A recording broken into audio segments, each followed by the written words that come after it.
Putang Ang ina mo. ina, Siguro nakatira sa inyo si Kibuloy, no? Kaya ganyan pangalan mo. Putang ina mo. Hindi talaga nakatira sa amin, kaya nga mayaman ako eh. Mayaman ka, putang ina, may mayaman pang squatter. Gago ka ba?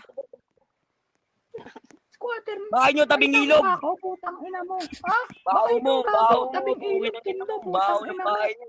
Bahay nyo, puro lamok. May kanal ka, puking ina mo. May kanal ka, gago. Uy, may kanal ka daw, pre. Naamoy mo na ako. Naamoy mo na ako. Wala ka na masabi kasi bobo ka, di ka nag-aaral.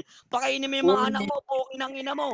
Na-drop out ka sa high school kasi bobo ka, pukin ang ina mo. Elementary lang natapos mo, bobo. Anong pinagsasabi mo? Tapos ako ng college, kaya ng ina mo, bobo ka kasi hindi ka nag-aaral. Puking ina mo, Tatay ka na eh, grades mo tatay ka na eh. 75, ano nga, palakol pala mo ng paraan sa inyo. Ayusin mo naman pag-aaral mo, hindi puro palakol yung grade mo, puking ng ina mo ka, Bisaya ka, taga-Tondo.